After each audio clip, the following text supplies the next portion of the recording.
Chers habitants, chers partenaires, je souhaite vous adresser au nom de l'ensemble des conseillers communautaires et des services intercommunaux tous nos meilleurs vœux pour cette année 2023. 2022 a été une année charnière mettant en lumière la concrétisation de nombre de nos projets avec l'inauguration de la cuisine centrale ou encore du tiers-lieu de travail à Moissac. Des équipements déjà en fonctionnement, mais que nous n'avions pu inaugurer pour cause de crise sanitaire.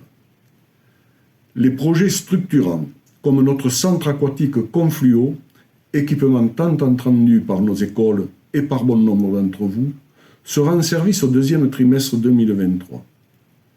La réhabilitation et la mise aux normes des déchetteries est dans sa dernière phase avec le début des travaux du site de Castel-Sarrazin au premier trimestre 2023, qui, je précise, n'entraînera pas la fermeture du site. La finalisation de la troisième tranche des travaux d'aménagement de la zone de Barès. À ce jour, les déchetteries de Saint-Nicolas-de-la-Grave et de Moissac ont pu rouvrir dans les délais impartis. Le chantier de l'aire des gens du voyage est quant à lui toujours en cours. Bref, tous les chantiers lancés entre 2021 et 2022 sont achevés ou en phase de l'être. L'année 2022 a aussi été une année impactant directement les foyers, mais aussi les entreprises et les collectivités. Ces moments de tension, notamment économiques et sociales, permettent de rappeler que le rôle premier des pouvoirs publics est d'apporter de la sérénité, de la sécurité et surtout des perspectives à chacun. C'est pourquoi 2023 sera une année placée sous le signe de la responsabilité portée au travers des politiques publiques ambitieuses et de proximité. En effet, l'accent sera mis sur les politiques durables et vers l'amélioration du cadre de vie des habitants. Elles se traduiront par la mise en place de projets d'aménagement comme l'opération programmée d'amélioration de l'habitat ou encore le plan climat-air-énergie territorial qui seront effectifs en 2023. De plus, nous mettons le cap vers le déploiement d'actions en faveur de la mobilité, question importante pour tous les foyers. Accompagné d'un bureau d'études, nous avons lancé une étude globale sur la mobilité à travers notre territoire. Cet état des lieux sera pour nous le point de départ d'une réflexion pour répondre à la fois à l'appel à projet à Vélo 2, tout en intégrant les modes de déplacement actifs.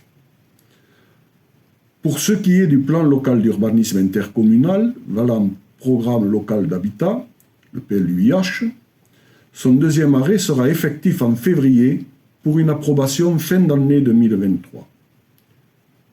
Au plus proche des besoins de chacun, la question de la santé reste au cœur de nos préoccupations. Nous viserons à faciliter le recrutement des professionnels de santé du territoire en ancrant l'intercommunalité comme véritable relais pour l'accueil de nouveaux praticiens et structures de santé. À travers les 4 axes de la deuxième version du contrat local de santé qui sera lancé début 2023 et par un projet de création de pôles santé regroupant les professionnels à Moissac et à Castel-Sarrazin. Enfin, l'économie reste une action prioritaire de la communauté de communes, avec notamment la poursuite du développement de ces zones d'activité, avec la commercialisation de Barès 3, la poursuite des projets de la zone de Fleury et du Luc et l'extension de la zone de la Biarne à Saint-Nicolas-de-la-Grave.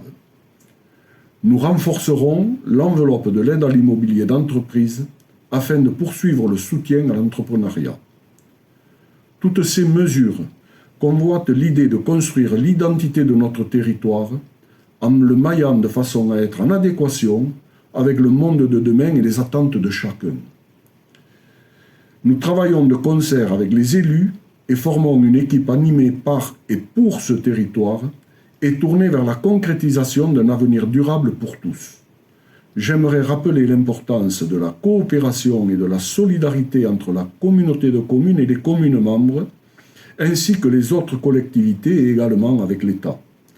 Car à mon sens, ce n'est qu'ensemble que nous pourrons construire le territoire de demain en relevant les défis actuels afin de laisser aux générations suivantes un territoire à la hauteur de nos ambitions.